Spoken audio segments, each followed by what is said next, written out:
2-4 દિવસ કથા સંભળાવી. એટલો સમય ક્યાં હતો? યુદ્ધ ભૂમિમાં અર્જુન ગભરાયો. પ્રભુએ અર્જુનને કલાક 1.5 કલાકમાં જ કર્યો. યુદ્ધની તૈયારી થઈ હતી. મોટા મોટા જ્ઞાની પુરુષો આખું જીવન ગીતા શાસ્ત્ર નું મનન કરે છે. ગીતાજીના તત્વજ્ઞાનનો અંત આવતો નથી અને તે ગીતાજીનું તત્વ જ્ઞાન અર્જુનને થોડા સમયમાં આપ્યું છે.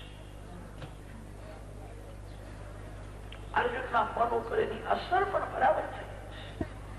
અર્જુન બોલ્યો છે, કરીશ્યે વચનં તવ, આપ જે કહેશો તે હું કરીશ.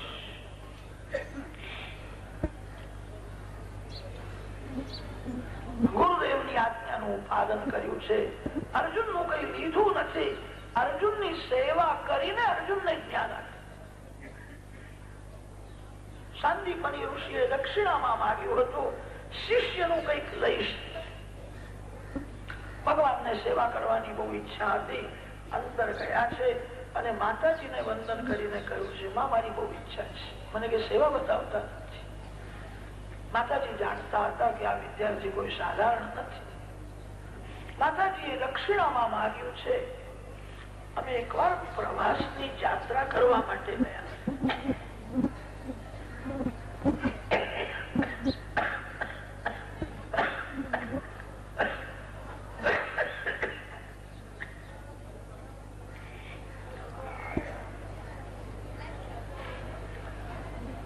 પ્રવાસમાં સમુદ્ર છે. મારો દીકરો સમુદ્રમાં સ્નાન કરતો હતો, ત્યાં ડૂબી ગયો છે. તમારાથી થઈ શકે એવું હોય તો સમુદ્રમાં ડૂબી ગયેલો મારો દીકરો લઈ આવો. ભગવાન યમપુરીમાં ગયા છે. યમરાજાએ પ્રભુની પૂજા કરી અને ગુરુદેવનો દીકરો આપ્યો છે. એ બાળક લઈને શ્રી કૃષ્ણ ભગવાન સાંદીપની ઋષિના આશ્રમમાં આવ્યા છે. માતાજીને વંદન કરીને કહ્યું છે, આ તમારો દીકરો છે. બાળકને જોતા માને બહુ આનંદ. અતિ આનંદમાં હૃદય જયારે પીગળે છે ત્યારે આશીર્વાદ મળે છે. આશીર્વાદ માગવાથી મળતા નથી. તમારા માતા પિતાની, વૃદ્ધોની સેવા કરો. એમનું હૃદય પ્રેમમાં પીગળશે અને ત્યારે આશીર્વાદ નીકળે છે. આશીર્વાદ માગવાથી મળે છે. કેટલાક ના આશીર્વાદ જુદા જુદા હોય છે. 51 ધરે તો આશીર્વાદ જુદો, 101 ધરે તો આશીર્વાદ, 501 ધરે તો આશીર્વાદ. અરે જેની નજર પૈસામાં છે તેનો આશીર્વાદ ફળે. આશીર્વાદ તો નીકળે છે. માગવાથી આશીર્વાદ મળતો નથી. માતાજીએ હૃદયથી આશીર્વાદ આપ્યો. સરસ્વતી તમારા મુખમાં રહેશે. તમે જ્ઞાનને કોઈ દિવસ ભૂલશો નહીં. સદગુરુદેવના આશીર્વાદથી જ્ઞાનમાં સ્થિરતા. લક્ષ્મી તમારા ચરણમાં રહેશે અને તમારી કીર્તિ જગતમાં ભ્રમણ કરશે. કીર્તિ બહુ વધી જશે. તમે જ્ઞાન કોઈ દિવસ ભૂલશો નહીં. માતાજીને વંદન કરી ગુરુદેવના આશીર્વાદ મેળવી પછી શ્રી કૃષ્ણ હવે મથુરા પધારે છે. ત્યારે સુદામદેવને મળવા ગયા. સુદામાની વિદ્યા બહુ બાકી છે, બહુ ગરીબ છે. શ્રી કૃષ્ણ જવા લાગ્યા ત્યારે સુદામદેવના આંખમાં આંસુ આવ્યા. મારા ઉપર બહુ પ્રેમ રાખતા. પ્રભુએ સુદામદેવને આલિંગન, મિત્ર તારી વિદ્યા પૂરી થઈ જાય કે તું મારા ઘેર આવજે, મારા ઘરમાં ઘણું ઘણું છે. મિત્ર હું તારું સન્માન કરીશ. શ્રીમાન ગરીબને પ્રેમથી મળે, શ્રીમાન ગરીબો સાથે પ્રેમ કરે તો આ જગતનું ઘણું દુઃખ ઓછું થઈ જાય. શ્રીમાન લોકો ઘણા ભાગે શ્રીમાન સાથે પ્રેમ કરે છે. ગરીબ સાથે પ્રેમ કરતા એટલે સંકોચ થાય. સુદામદેવ દરિદ્ર નારાયણ છે અને શ્રી કૃષ્ણ લક્ષ્મીપતિ નારાયણ છે. દરિદ્ર એ નારાયણ નું સ્વરૂપ છે. લક્ષ્મીપતિ નારાયણ દરિદ્ર નારાયણને પ્રેમથી મળે, પ્રેમથી વાતો કરે તો જગતનું ઘણું દુઃખ ઓછું થાય. ગરીબને તમે ભલે ઓછું આપો, એને પ્રેમ આપો, માન આપો, એને આશ્વાસન. સુદામદેવને આશ્વાસન આપ્યું, મારા ઘેર તું આવજે. સુદામદેવ બોલી શક્યા નહીં. શ્રી કૃષ્ણ બલરામ મથુરામાં આવ્યા છે. થોડા દિવસોમાં વિદ્યા પરિપૂર્ણ કરી ભગવાન ઘેર આવ્યા. બધાને આનંદ થયો છે. ઉગ્રસેન રાજાએ મથુરાનું રાજ શ્રી કૃષ્ણને અર્પણ કર્યું છે. શ્રી કૃષ્ણ હવે મથુરાનાથ થયા છે. ગોકુળનું જીવન કેવું હતું? ઉઘાડા પગે ગાયોના પાછળ ફરતા, ગ્વાલ બાલ મિત્રો સાથે ભોજન કરતા હતા, જંગલમાં ફરે. એ જીવન કેવું હતું? આજે મથુરાના રાજા થયા છે. સોનાનો રાજમહેલ છે, નવા નવા શૃંગાર થાય છે, 56 ભોગની સામગ્રી થાય. મથુરાના ઐશ્વર્યમાં શ્રી કૃષ્ણ વ્રજવાસીઓને ભૂલ્યા નથી. ઉદ્ધવજી મહારાજને ત્યાં જવાની આજ્ઞા કરી છે. ઉદ્ધવજી મહારાજ મહાન જ્ઞાની છે. જ્ઞાની એ જયારે પ્રભુ પ્રેમી થાય છે ત્યારે જ જ્ઞાનનો અનુભવ થાય છે. જ્ઞાન અનુભવથી સફળ થાય છે. સાક્ષી ચેતન પરમાત્મા એ જ શ્રેષ્ઠ છે. એ જ્ઞાન થયા પછી સાક્ષી ચેતનમાં મન બુદ્ધિ સ્થિર થાય. સંસારના જળ પદાર્થો જેને પ્યારા લાગે છે એનું જ્ઞાન વૈદ્ય છે. જ્ઞાની થવું બહુ કઠણ નથી, પ્રભુ પ્રેમી થવું બહુ કઠણ છે. ગોપી પ્રેમની મૂર્તિ છે. ઉદ્ધવજી મહારાજ જ્ઞાની છે. ગોપીઓના સત્સંગમાં આવ્યા પછી એમનો અભિમાન.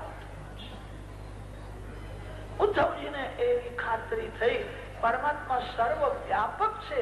એવું વ્યાખ્યાનમાં મેં અનેક વાર કહ્યું છે. સર્વ વ્યાપક પરમાત્માના દર્શન મને થયા નથી, આ ગોપીઓને થયા છે. ગોપીની નજર જ્યાં જાય ત્યાં શ્રી કૃષ્ણ દેખાય છે. ગોપીઓને અંતરંગમાં સંયોગ છે. એક વાર જેને ભગવાન મળ્યા છે અને પછી પ્રભુનો વિયોગ થતો નથી. આ બધી કથા આપણા માટે છે. જીવને શ્રી કૃષ્ણનો વિયોગ થયો છે. શ્રી કૃષ્ણ વિયોગમાં જીવન કેવું હોવું જોઈએ તે બતાવ્યું છે. નંદ બાબાને યશોદામાને અંદરથી એવું જ લાગે કે કનૈયો અહીંયા જ છે.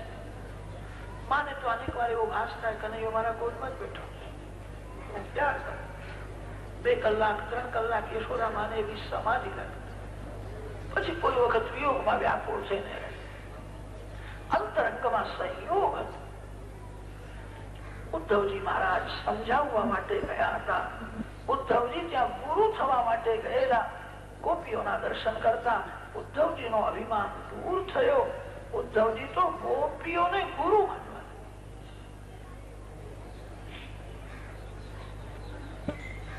જ્ઞાન કરતા પણ શ્રી કૃષ્ણ પ્રેમ શ્રેષ્ઠ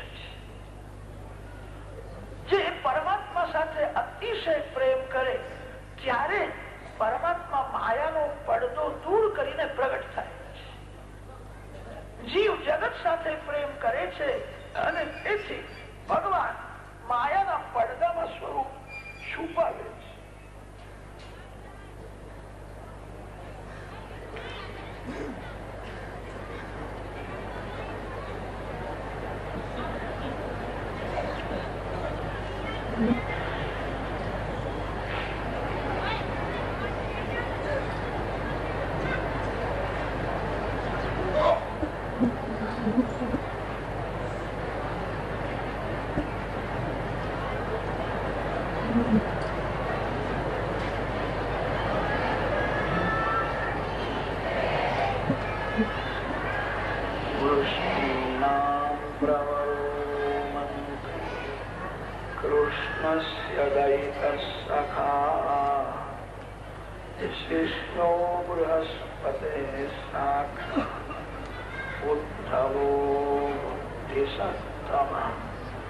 ઉદ્ધવજીને શ્રી રાધાજીના દર્શન થયા, ગોપીઓના દર્શન થયા. ઉદ્ધવજીનો અભિમાન દૂર થયો છે. ઉદ્ધવજીને અનુભવ થયો એક એક ગોપી સાથે એક એક શ્રી કૃષ્ણનું સ્વરૂપ. એમને અંતરંગમાં સંયોગ છે, બહિરંગમાં વિયોગ.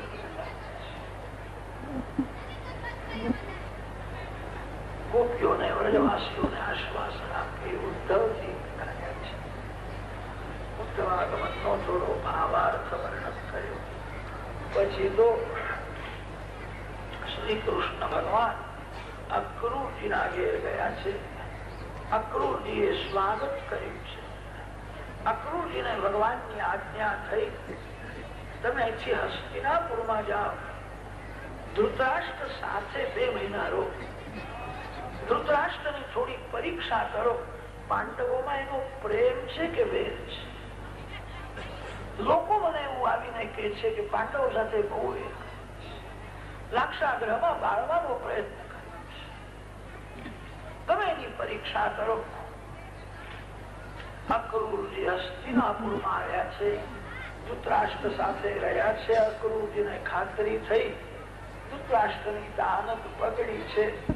અક્રૂરજી ધૃતરાષ્ટ્રને સમજાવે જે શરીરને સુખ આપવા માટે માનવ પાપ કરે છે, અંતમાં એ શરીર પણ છોડવું પડે છે.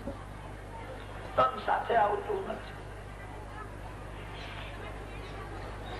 એક પ્રસૂયતે જંતુ એક એવ ચ લીયતે એકોનુભુક્તે સુકૃતમ એક એવ ચ દુષ્કૃતમ.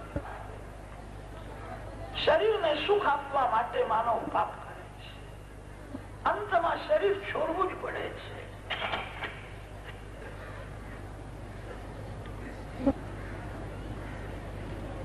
તમે આ પાપ શા માટે કરો છો? અક્રૂરજી ધૃતરાષ્ટ્રને સમજાવે છે, અડધું રાજ પાંડવોનું છે, તે પાંડવોને અડધો ભાગ આપે. તમને જયારે પાપની સજા થશે ત્યારે દુર્યોધન સાથે આપવાનો છે. મજામાં બધા સાથ આપે છે, સજામાં કોઈ સાથ આપતા. સજા એકલાને જ થાય. ધૃતરાષ્ટ્રને અનેક રીતે સમજાવ્યો છે, પણ ધૃતરાષ્ટ્ર માનતો નથી. અક્રૂરજી ત્યાંથી મથુરામાં આવ્યા છે. ભગવાનને કહ્યું છે સમજાવવાથી સુધરે એવો નથી, એને માર પડે એ સારું છે. મેં અનેક રીતે એને સમજાવ્યો, માનતો નથી. દશમ સ્કંદનું પૂર્વાર્ધ પૂરું થયું, ઉત્તરાર્ધનો આરંભ કરે છે. અસ્તિ પ્રાપ્તિશ્ચ કંસસ્ય મહિષ્યૌ ભરતર્તશવો મૃતે ભરતરી દુઃખાર્તે ઈયતુષ્વ પિતૃગ્રહ.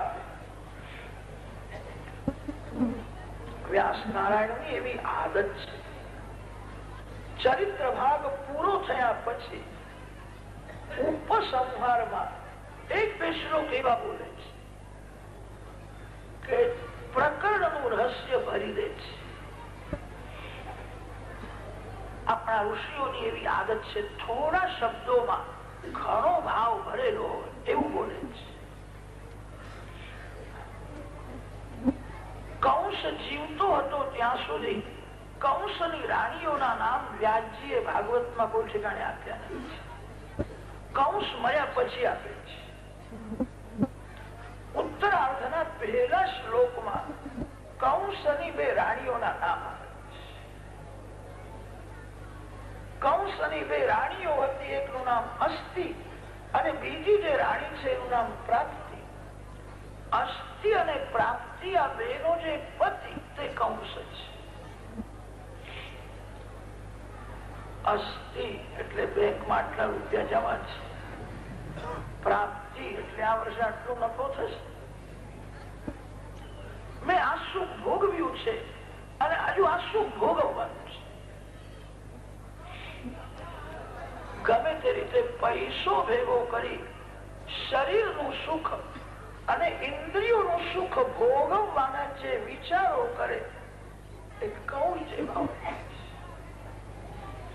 તમે જાણો છો હું શરીર નથી, હું શરીરથી જુદો છું, તો શરીરનું સુખ એ મારું સુખ નથી. આત્મા શરીરથી જુદો છે તો આત્માનું સુખ પણ જુદું છે. ઘણા ભાગે માનવનું જીવન શરીરનું સુખ અને ઇન્દ્રિયોનું સુખ ભોગવતા જ પૂરું થાય છે. માનવ શાંતિથી વિચાર કરતો નથી પરમાત્માનો આનંદ કેવો છે.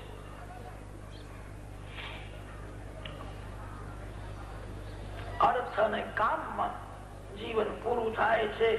કલિયુગનો માનવ અર્થ અને કામથી આગળ જતો જ નથી. પૈસા કમાવી શરીરનું સુખ ઇન્દ્રિયોનું સુખ ભોગતા જીવન પૂરું થઈ જાય છે. કાળ ગળું દબાવે છે. તમે શરીર નથી, તમે ઇન્દ્રિય નથી. શરીરનું સુખ એ તમારું સુખ નથી. તમારો આનંદ કોઈ દિવસ ભોગવ્યો છે? આત્મા આનંદમય છે. આત્મા પરમાત્માનો અંશ છે, સ્વરૂપ છે.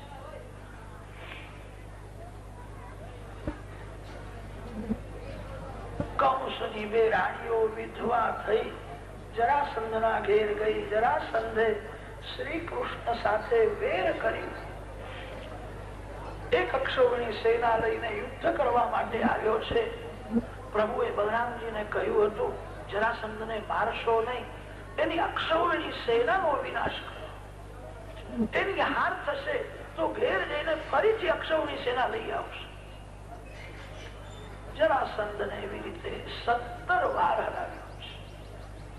એને મારતા નથી, એની સેનાનો વિનાશ કરે છે. જરાસંધના યુદ્ધની કથા ઉત્તરાર્ધમાં વર્ણન કરી છે. 49મા અધ્યાયમાં પૂર્વાર્ધ પૂરું થાય છે.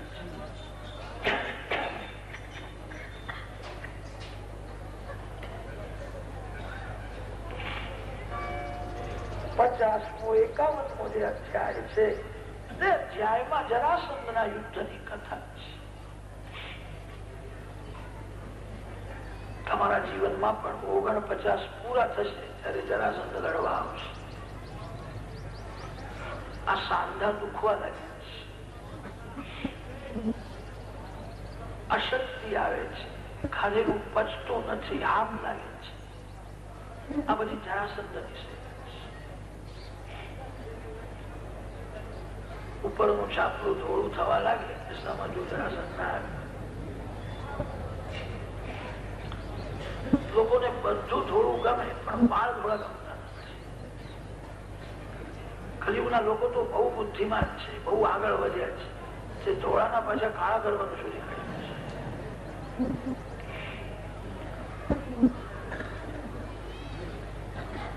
હવે મરવાનો સમય થયો છે. જરાસંધ મૃત્યુ દૂત છે.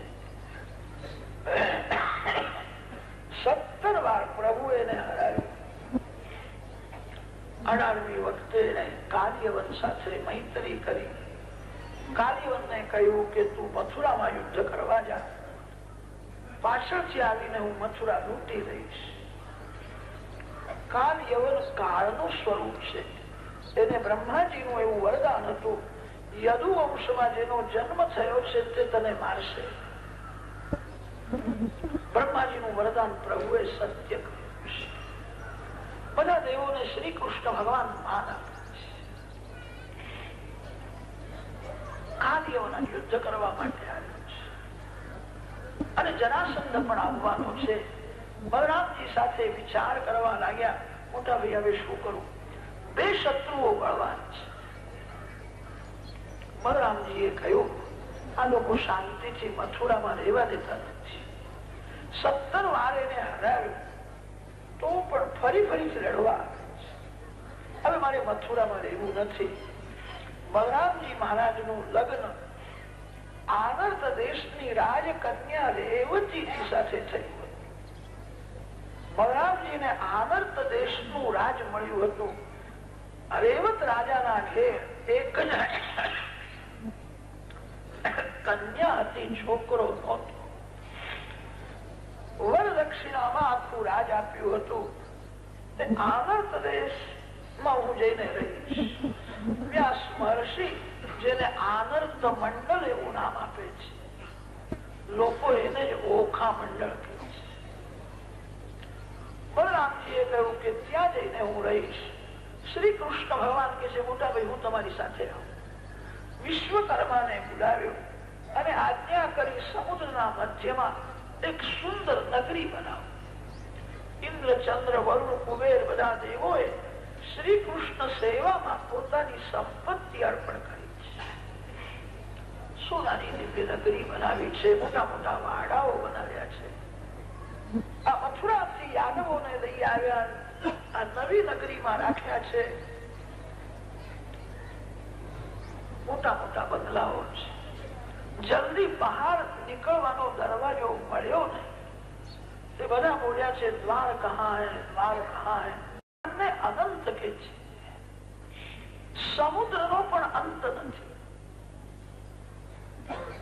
સમુદ્ર એ બ્રહ્મનું પ્રતીક છે. સમુદ્રમાં રહેલી જે દ્વારકા છે બ્રહ્મ વિદ્યા છે. કાળ યવન કાળ છે, કાળ પાછળ પડે ત્યારે તમે બ્રહ્મ વિદ્યાના આધારે રહે. દ્વારકા બ્રહ્મ વિદ્યા છે. દ્વાર શબ્દનો અર્થ થાય છે દરવાજો, અને ક શબ્દનો અર્થ છે પરમાત્મા. દ્વારી દ્વારી કમ બ્રહ્મ યસ્યાંસા, જ્યાં પ્રત્યેક દ્વારમાં ભગવાન છે. આપણે બધા દ્વારકામાં જઈને રહીએ ને તો ત્યાં બહુ ભીડ થઈ જાય. તીર્થમાં રહેવું એ સારું છે. પ્રભુએ તમને જે ઘર આપ્યું છે, તમારા ઘરને તીર્થ જેવું પવિત્ર રાખે. તમારા ઘેર જે આવે ને તેનું મન શુદ્ધ થાય. તમારા ઘરમાં જે આવે એને ભગવાનની ભક્તિ કરવાની ભાવના થાય. ઘરને દ્વારકા બનાવો, તમારા શરીરને તીર્થ બનાવો. જ્યાં પ્રત્યેક દ્વારમાં ભગવાન છે. આ શરીર એ જીવાત્માનું ઘર છે, અને શરીર ઘરમાં ઇન્દ્રિયો દરવાજા છે. આંખ રૂપી દરવાજામાંથી જીવ બહાર જાય છે, કાન રૂપી દરવાજામાંથી જીવ બહાર જાય છે. ઇન્દ્રિય રૂપી દ્વારમાં ભગવાનને રાખજો. એનો અર્થ એ છે આંખમાં કૃષ્ણ, કાનમાં કૃષ્ણ, મુખમાં કૃષ્ણ, મનમાં કૃષ્ણ. ઇન્દ્રિય દ્વારમાં ભગવાન હોય તો કામ અંદર આવશે નહીં. કામ આંખમાંથી અંદર જાય, કોઈ વખત કામ કાનમાંથી અંદર જાય છે. જે ઇન્દ્રિયથી માનવ ભક્તિ કરતો નથી તે ઇન્દ્રિયથી પાપ થાય છે. પ્રત્યેક ઇન્દ્રિય દ્વારમાં ભગવાનને રાખો, પ્રત્યેક ઇન્દ્રિયથી ભક્તિ કરો. તમારા બુદ્ધિમાં જ્ઞાન પ્રગટ થશે. ભક્તિથી જે જ્ઞાન પ્રગટ થયું છે એ જ્ઞાન કાયમ ટકે છે. પુસ્તકો વાંચીને મેળવેલું જ્ઞાન એ ભૂલાય છે. ઘણા લોકો પુસ્તકોના જ પાછળ પડે છે. બહુ પુસ્તકો વાંચવાથી શબ્દ જ્ઞાન વધશે. શબ્દ જ્ઞાન બહુ વધે સારું નથી. જેનું શબ્દ જ્ઞાન બહુ વધ્યું છે એ તો સાધુ સંતોની પણ પરીક્ષા કરે છે. આ મહારાજ કરતા 2 વર્ષ પહેલા એક મહારાજ આવેલા, તે કથા બહુ સારી કરી. એમનો કંઠ બહુ સારો હતો અને બધા સારા છે, કોઈ ખરાબ નથી. આપણું મન કેટલું સારું છે તમારે જોવાનું છે. મારું મન ક્યાં જાય છે, મારા મનમાં કેવા વિચારો આવે છે. જગત બધું સારું છે, આ જગતમાં કઈ ખરાબ નથી. મારું મન જેટલું ખરાબ છે એટલું આ જગતમાં કઈ ખરાબ નથી. તમારા મનને તમે જુઓ, તમારા મનને તમે આચવજો. મનને ભક્તિ રસમાં તરબોળ કરો. પ્રત્યેક ઇન્દ્રિયથી ભક્તિ કરે ત્યારે જ્ઞાન અંદરથી પ્રગટ થાય છે. ભક્તિ એ માં છે અને જ્ઞાન વૈરાગ્ય બે બાળકો છે. માં જ્યાં જાય ને ત્યાં બાળકો પાછળથી દોડતા દોડતા આવે છે. દ્વારકા બ્રહ્મ વિદ્યા છે. બ્રહ્મ વિદ્યાના આધારે જે રહે છે એને કાલ યવન કાળ ત્રાસ આપી શકે નહીં. યાદવોને દ્વારકામાં રાખ્યા છે અને ભગવાન કાલ યવન સાથે યુદ્ધ કરે છે. પ્રભુ એવી લીલા કરી કે મારી હાર થઈ છે. કાલ યવન પાછળ પડ્યો છે. અને કાલયવન ભગવાનને કહે છે તમે બહુ ભીકણ લાગો છો, યુદ્ધમાંથી નાસી જાઓ છો, રણ છોડ છોડીને તમે જાઓ છો, તમે બહુ ભીકણ છો. ભગવાન કે છે તું મારા પાછળ પાછળ આવજો, પછી તને ખબર પડશે હું ભીકણ છું કે કેવો છું. કાલયવન પાછળ પડ્યો છે. ભગવાન ગિરનાર પર્વતમાં મુચકુંદ રાજાની ગુફામાં ગયા છે. મુચકુંદ રાજા ત્યાં સૂતેલા હતા. પાછળથી કાલયવન આવ્યો. એને એવું થયું શ્રી કૃષ્ણ જ સૂતેલા છે. એને લાત મારી. મુચકુંદ મહારાજ જાગ્યા. મુચકુંદ રાજાની નજર પડી ત્યારે કાલયવન પડીને ભસ્મ થયો. મુચકુંદ રાજાને દેવોનું વરદાન હતું, તારી નિદ્રામાં જે ભંગ કરે તારી નજર પડશે એટલે મરી જશે. મુચકુંદના નેત્રાગ્નિમાં કાલયવનનો વિનાશ થયો છે. પછી તો મુચકુંદ રાજાને શ્રી કૃષ્ણ ભગવાનના દર્શન થયા. મુચકુંદ રાજાએ સુંદર સ્તુતિ કરી છે. વિમોહિતોયમ જનૈષમાયયા ત્વદીયયા ત્વામ ન ભજત્યનર્થદૃક સુખાય દુઃખ પ્રભવેષુ સજ્જતે ગૃહેષુ યોષિત પુરુષશ્ચ વંચિતઃ. સત્સંગ વિના વિવેક જાગતો નથી. સત્સંગ કરવાથી માનવને સ્વદોષનું ભાન થાય. માનવને બીજાની ભૂલો દેખાય છે, પોતાની ભૂલ દેખાતી નથી. કદાચ કોઈને દેખાય તો માનવ પોતાની ભૂલને ભૂલ માનતો જ નથી. માનવમાં એવો અભિમાન ભરેલો છે, પોતાના દુર્ગુણને એ સદગુણ સમજે છે. સત્સંગ કરે તો કઈક વિવેક જાગે. ગર્ગાચાર્યનો મને સત્સંગ થયો, આજે તમારા મને દર્શન થયા છે. મુચકુંદ રાજાએ સ્તુતિમાં કહ્યું છે માનવની દશા કેવી છે, સર્પના મુખમાં રહેલા દેડકાના જેવી દશા.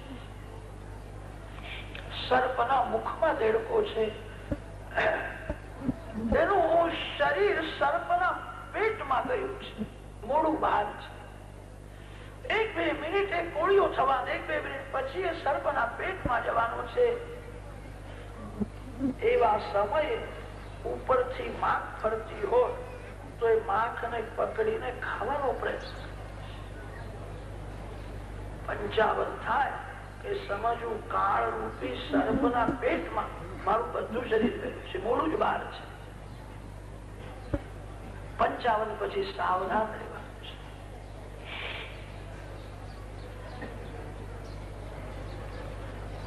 બહારગામ જવું હોય તો કેટલાક લોકો 2-4 દિવસથી તૈયારી કરે છે.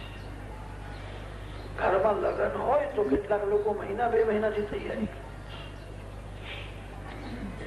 ઠીક છે,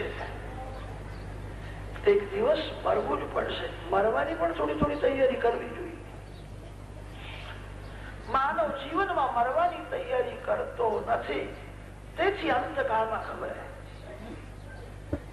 આ કથા સાંભળ્યા પછી તમે પણ થોડી મરવાની તૈયારી કરજો. હજુ તો બહુ વાર છે, ગભરાશો નહીં, પણ ગાફલ રહેશો નહીં. દેશ બદલે કે નાણું બદલે છે. અહીંનો પૈસો કોઈ ઉપર લઈ જઈ શકે, અને કદાચ કોઈ ગઠિયો લઈ જાય તો ઉપર ગયા પછી ચાલે જ નહીં. મુચકુંદ રાજાએ સ્તુતિમાં કહ્યું છે 55 પછીનું જીવન બહુ સાવધાન થઈને જે ભક્તિ કરે છે એ જન્મ મરણના ત્રાસમાંથી છૂટે છે. જન્મ એ મોટું દુઃખ છે, મરણ એ મહાદુઃખ છે.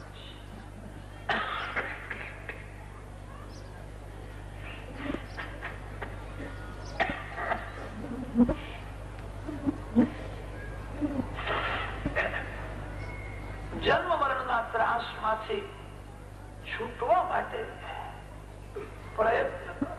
મરણ મહાદુઃખ છે.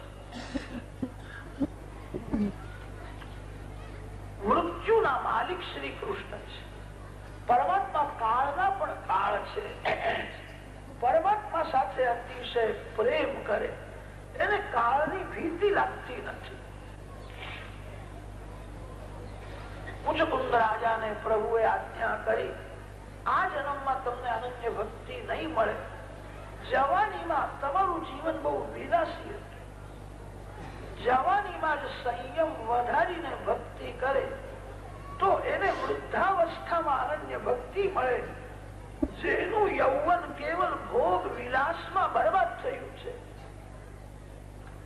એને તે જન્મમાં અનન્ય ભક્તિ મળતી નથી. એક જન્મ લેવો પડશે. મુચકુંદ મહારાજ બદ્રિકાશ્રમમાં ગયા છે. ત્યાં શરીર છોડે છે. સંતો એવું વર્ણન કરે છે, દ્વાપર યુગના મુચકુંદ રાજા એ જ કલિયુગમાં નરસિંહ મહેતા થયા. ગુજરાતના મહાન સંત શ્રી નરસિંહ મહેતા દ્વારકાનાથના લાડી ભગવાન એમના ઉપર અતિશય અનેક જીવોનો ઉદ્ધાર. મુચકુંદ રાજાને સદગતિ આપી શ્રી કૃષ્ણ ભગવાન મથુરામાં આવ્યા. 18મી વખતે જરાસંધ યુદ્ધ કરવા આવ્યો હતો ત્યારે બ્રાહ્મણોને ધમકાવીને આવેલો, મારી હાર થશે તો હું ઘેર આવીને તમને સજા કરીશ. તમે લોકો મને સારું મુહૂર્ત આપતા નથી, તેથી 17 વાર મારી હાર થઈ. હવે હાર થાય તો હું તમને સજા કરીશ. ભગવાનને બ્રાહ્મણો બહુ વાલા. આ તો મૂર્ખો છે, એની હાર થશે તો બ્રાહ્મણોને ત્રાસ આપશે. પ્રભુએ લીલા કરી છે, ભગવાનની હાર થઈ અને જરાસંધની જીત થઈ. જરાસંધ પાછળ પડ્યો છે ત્યારે શ્રી કૃષ્ણ ભગવાન પ્રવર્ષણ પર્વતે જરાસંધ રાજી થયો, બ્રાહ્મણોનું સન્માન. જરાસંધ પાછળ પડે ત્યારે પ્રવર્ષણ પર્વતે રહેવાનું છે. રામાયણમાં કથા આવે છે, ભગવાન રામ પ્રવર્ષણ પર્વતમાં વિરાજતા. પરમાત્મા શ્રી કૃષ્ણ જરાસંધ પાછળ પડ્યો ત્યારે પ્રવર્ષણ પર્વતે ગયા છે. 55, 57 એનો અર્થ જે થાય છે કે હવે ધીરે ધીરે ઘર છોડીને વનમાં જાવ તો સારું. 55 પછી તો સરકાર પણ પેન્શન આપે છે. 55 સુધી કુટુંબની કાળજી રાખે. 55 પછી છોકરાઓને બધું સોંપી દે અને છોકરાઓ ભગવાનને સોંપી દેવા. ભગવાનને કહેજો કે આ છોકરાઓ મારા નથી, તમારા છે. તમને જે યોગ લાગે તે હું કરું. હવે તો હું આખો દિવસ તમારી ભક્તિ કરીશ, મારે હવે બીજો કોઈ વિચાર કરવો નથી. 55 પછી જે સાવધાન થઈને ભક્તિ કરે છે, 55 પછી નિયમ લો, 21,000 ભગવાનના નામનો હું રોજ જપ કરું. 24 કલાકમાં 21,000 શ્વાસ થાય છે. 1 કલાકમાં 900 શ્વાસ થાય છે. પ્રતિ શ્વાસે ભગવાનના નામનો જપ થવો. હરે કૃષ્ણ કૃષ્ણ કૃષ્ણ હરે હરે, હરે રામ રામ રામ હરે હરે. આ મહામંત્રની 16 માળા કરો. 1 કલાકમાં 4 માળા થાય અને 4 કલાકમાં 16 માળા થશે. હરિનામ પાપ ને બાળે છે, કૃષ્ણ નામ મનનું આકર્ષણ કરે છે અને રામ નામ આનંદ આપે છે. આ મહામંત્ર છે. આ મહામંત્રની વિશેષતા એ છે, ગુરુ કર્યા વિના પણ આ મંત્ર સફળ થાય છે. બીજા બધા મંત્રો ગુરુ દ્વારા જ લેવા પડે છે. કલિયુગમાં સિદ્ધ સદગુરુ જલ્દી મળતા નથી. સિદ્ધ મહાત્માઓ છે પણ હવે કલિયુગનો પ્રભાવ બહુ વધવા લાગ્યો. તે ઘણા ખરા સિદ્ધો મહાત્માઓ પર્વતની ગુફામાં આવે સંતાય. આ કલિયુગનું વિલાસી અને અધર્મનું જીવન એમને સહન થતું નથી અને તેથી એ પર્વતની ગુફામાં ગયા છે. સિદ્ધ સંતો કલિયુગમાં જલ્દી મળતા નથી. આ મહામંત્રની વિશેષતા એ છે, ગુરુ કર્યા વિના પણ આ મહામંત્ર સફળ થાય છે. બીજા બધા મંત્રો પવિત્રતા માંગે છે. હરે કૃષ્ણ મંત્રમાં એવી શક્તિ છે, પવિત્રતા રાખવો એ સારું છે. કદાચ તમે દેશકાળને અનુસરીને પવિત્રતા કદાચ ભલે ન રાખો તો પણ આ મંત્ર સફળ થાય છે. એવું લખ્યું છે, શુચિરવા અશુચિરવા. અશુચિ શબ્દનો અર્થ છે અપવિત્ર અવસ્થા. બીજા બધા મંત્રો પવિત્રતા માંગે છે. આ મંત્રમાં એવી શક્તિ છે, અપવિત્ર અવસ્થામાં પણ આનો જપ થાય. આ મહામંત્ર ગુરુ કયા વિના પણ સફળ થાય છે. 16 માળા કરવાનો નિયમ લે.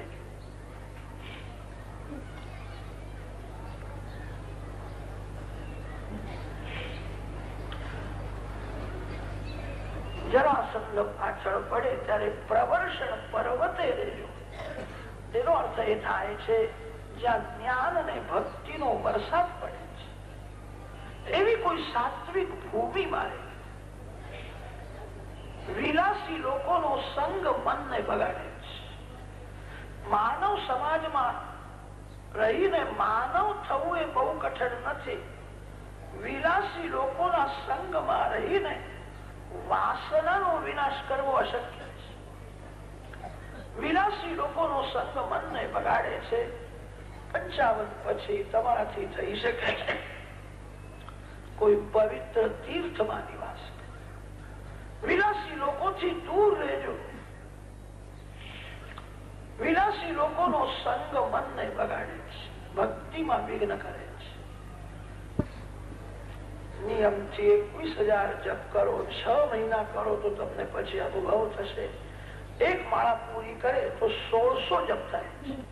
આ મહામંત્રમાં ભગવાનના 16 નામ છે, 32 અક્ષર છે. એક માળા શાંતિથી કરે તો 15 મિનિટ લાગે છે.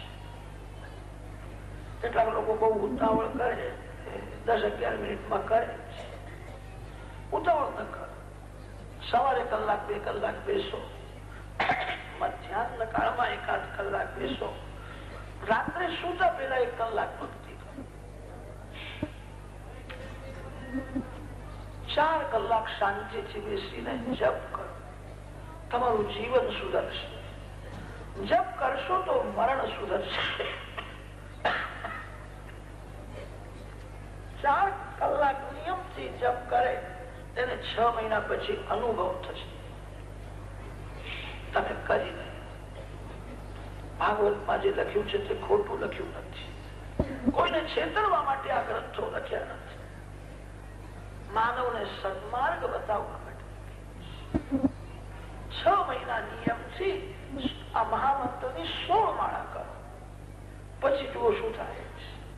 તમારો અંતરાત્મા બોલશે, પેલા મારું મન બહુ પાપ કરતું, મારા મનમાં ખરાબ વિચારો બહુ આવતા, હવે થોડા ઓછા થયા છે, હવે પાપ ઓછું થાય. 6 મહિના જપ કરશો તમને એવો અનુભવ થશે, 6 મહિના પહેલા મારું મન જેવું ખરાબ હતું એટલું હવે ખરાબ નથી, હવે મન સુધરે છે.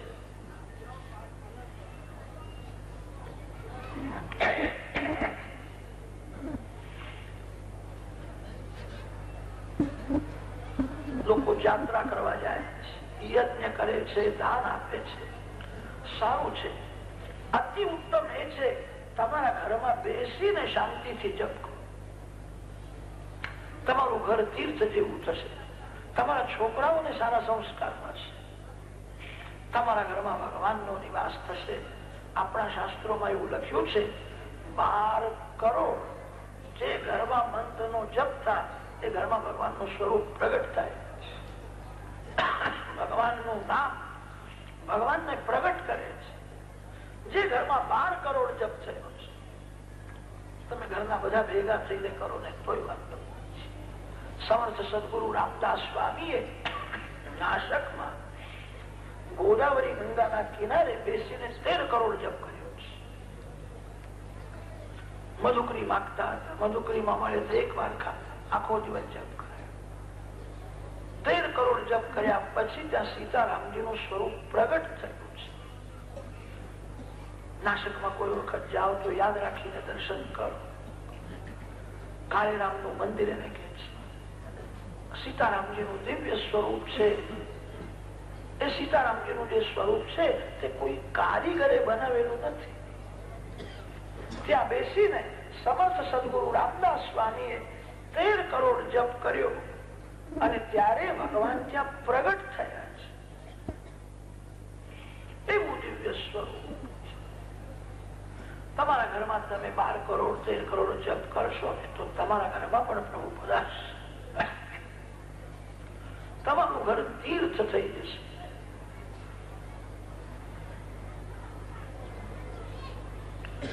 જરાસંધનો ઉદ્ધાર કર્યો.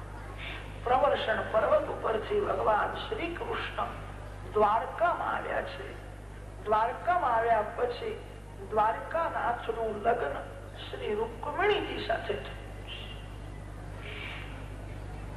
રાજાએ પ્રશ્ન કર્યો છે, આ કથા મેં અનેક વાર સાંભળી છે પણ હજુ મને સાંભળવાની ઈચ્છા થાય. કૃષ્ણ કથા જયારે તમે પ્રેમથી સાંભળો ત્યારે નવો જ આનંદ આવે છે. શ્રી કૃષ્ણના તમે જયારે દર્શન કરો દર્શનમાં નવો જ આનંદ આવે છે. તમે પ્રેમથી જયારે હરે કૃષ્ણ બોલો હૃદય પીગળશે, આનંદ આવશે. ભગવાનનું નામ, ભગવાનની કથા અને ભગવાનનું સ્વરૂપ નિત્ય આનંદ આપે છે. અમે કથા અનેક વાર સાંભળી છે, મારા તમારા મુખેથી શ્રવણ કરવાની. સુખદેવજી મહારાજે રૂકમણીજીના લગ્નની કથા બહુ પ્રેમથી થોડો વિચાર કરો.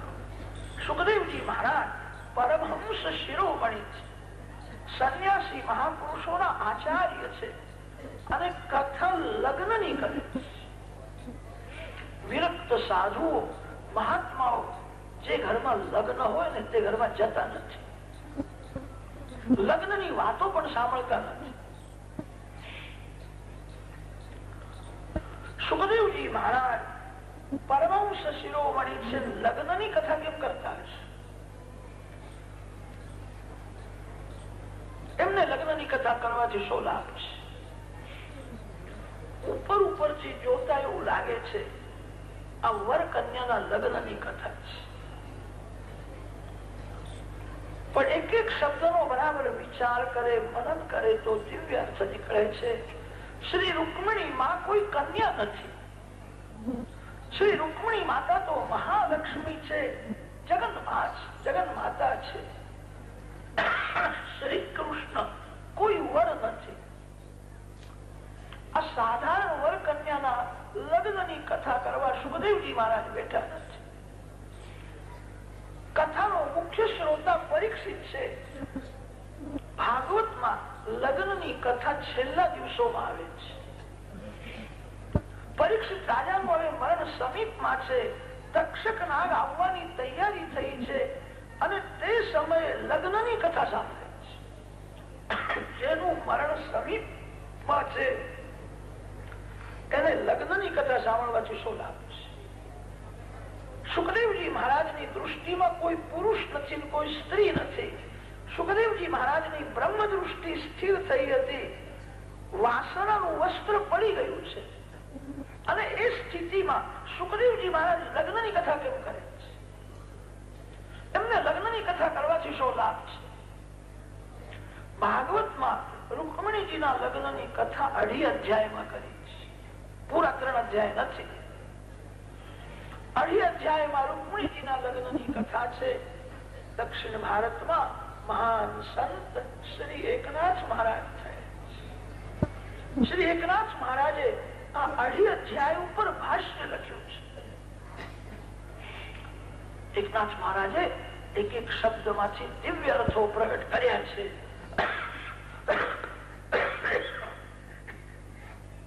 ભાગવતમાં જે 2.5 અધ્યાય છે એનો એવો વિસ્તાર કર્યો છે. એકનાથ મહારાજે 18 અધ્યાય કર્યા. આ દિવ્ય કથા છે. શ્રી એકનાથ મહારાજે વર્ણન કર્યું છે આ સાધારણ વર કન્યાના લગ્નની કથા નથી, આ જીવ ઈશ્વરના લગ્નની કથા છે. અને તેથી સુખદેવજી મહારાજ પ્રેમથી કરે છે.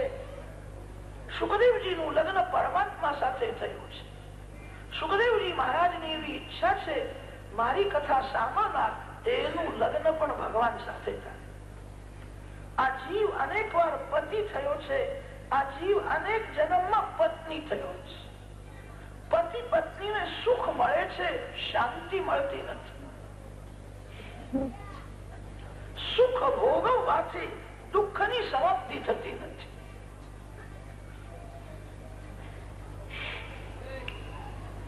આ જીવ જયારે પરમાત્મા સાથે પરણે છે અને ત્યારે જ દુઃખનો અંત આવે છે. એકનાથ મહારાજે બધા દિવ્ય ભાવ વર્ણન કર્યા છે. એકનાથ મહારાજે લખ્યું છે, આજે હું ભાવ બતાવું છું એ મારા બુદ્ધિની કલ્પના નથી. મેં મારા બુદ્ધિથી ગોઠવીને આ વર્ણન કર્યું નથી. વ્યાસ નારાયણના શબ્દોમાંથી આ ભાવ કર્યા. વ્યાસજીની વાણી ગૂઢાર્થથી ભરેલી છે.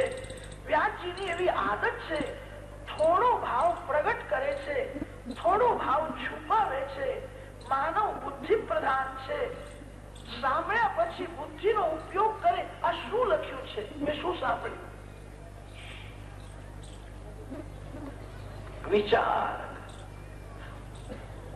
ભાગવતના શબ્દોથી સિદ્ધ થાય છે. આ અલૌકિક લગ્ન છે. રૂકમણીજી ભગવાનને પત્ર લખે છે. એ પત્રમાં કામી પુરુષોની બહુ નિંદા કરી છે. ગોમા યુવન મૃગપતેર બલિમ અંબુજાક્ષ.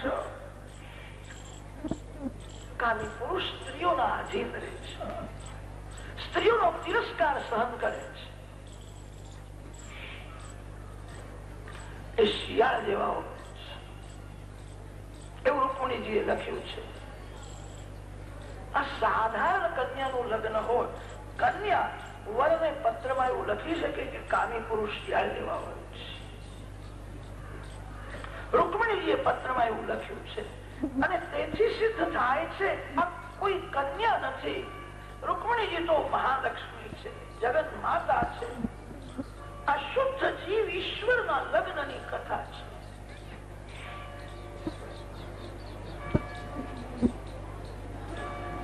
રૂકમણીજીને રાણીનું સુખ તુચ્છ લાગે છે. મોટા મોટા રાજાઓ રૂકમણીજીના માટે પાગલ થયા. સંસારમાં રાણી એ સુખી ગણાય છે. રાજા સુખી છે, પણ રાજાને રાજ્ય ચલાવવાની પણ ચિંતા હોય છે. રાણીને કોઈ ચિંતા નથી. રાણી અતિ સુખી હોય છે, પણ રૂકમણીજીને રાણીનું સુખ તુચ્છ લાગે છે. પરમાત્મા સાથે લગ્ન કરવાની ઈચ્છા છે. આ શબ્દોથી એ સિદ્ધ થાય છે. આ સાધારણ લગ્ન નથી. ભાગવતમાં એવું વર્ણન છે, રૂકમણીજી સાથે ભગવાનનું લગ્ન થયું અને પછી એકાંતમાં મળ્યા છે. અને જયારે એકાંતમાં મળે છે ત્યારે શ્રી કૃષ્ણ ભગવાન રૂકમણીજીને એમ કે છે, મને કોઈ સ્ત્રીની જરૂર નથી, મારો વંશ વધે એવી ઈચ્છા નથી. વર કન્યાને કે છે, સ્ત્રીમાં આનંદ નથી, આનંદમય પરમાત્મા છે. મારો વંશ વધે એવી ઈચ્છા નથી. ઉદાસીના વયમ શશ્વત નસ્ત્ર્યપત્યાર્થ કામુકા. વર કન્યાને કે છે કોઈ સ્ત્રીની જરૂર નથી. અને કન્યા વરને પત્રમાં લખે છે, કામી પુરુષનું નામ લેવું મને ગમતું નથી. આ બધા શબ્દોથી એવું લાગે છે આ સાધારણ લગ્ન નથી, અલૌકિક લગ્ન. આ દિવ્ય લગ્ન છે. આ જીવ ઈશ્વરના લગ્નનું વર્ણન છે. આ જીવ પરમાત્મા સાથે પરણે. સુખદેવજી મહારાજનું લગ્ન પરમાત્મા સાથે થયું છે. સુખદેવજી મહારાજની ઈચ્છા છે મારી કથા સાંભળનાર શ્રોતા એનું લગ્ન પણ ભગવાન સાથે થાય. તક્ષક નાગ શરીરને કરડવાનો છે, પણ પરીક્ષિતનું લગ્ન પરમાત્મા સાથે થઈ જાય તો શરીરને તક્ષક કરડે એની ખબર પણ પડશે. બહુ વિવેકથી કથા કરી છે. કથામાંથી અનેક ભાવ નીકળે છે.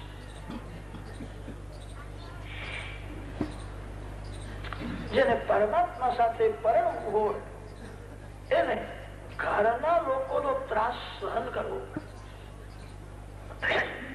ઘરના લોકોનું લક્ષ્ય છે પૈસો.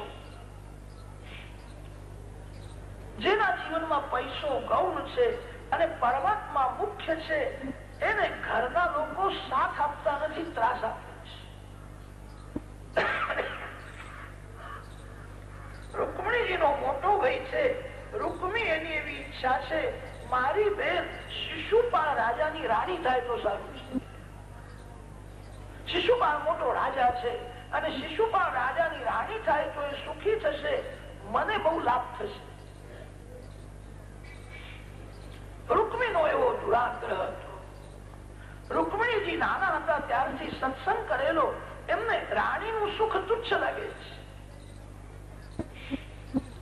એમને પરમાત્મા સાથે પરણવાની ઈચ્છા છે. એમનું જીવન બહુ સાદું છે. રૂકમણીજીને પણ લોકોએ ત્રાસ આપ્યો છે.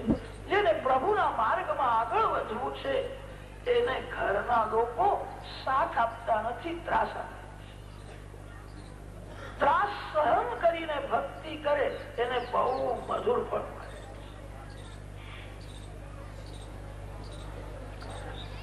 સુખદેવજી મહારાજ વર્ણન કરે છે, વિદર્ભ નગરીમાં ભીષ્મક મહારાજના ઘેર સાક્ષાત મહાલક્ષ્મી રૂકમણીજીના સ્વરૂપે પ્રગટ થયા. ભીષ્મક રાજાની ઈચ્છા છે, મારી કન્યા હું શ્રી કૃષ્ણને અર્પણ કરું. ઘરનો જે મોટો દીકરો હતો એ ના પાડે, મારી બેન શિશુપાળ રાજાની રાણી થાય. શિશુપાળ મોટો રાજા છે. શિશુપાળ અતિ કામી હતો. શિશુ શબ્દનો અર્થ છે નાના નાના બાળકો. એમનું પાલન પોષણ કરવામાં જેના સમયનો અને સંપત્તિનો નાશ થાય એવો મૂર્ખો હતો. લગ્નમાં જવું હતું અને ગણપતિ મહારાજની પૂજા કરવા બેઠો હતો, પણ ગણપતિ મહારાજનું સ્મરણ કરતો નથી, કન્યાનું ચિંતન કરતો હતો. કન્યા બહુ રૂપાળી.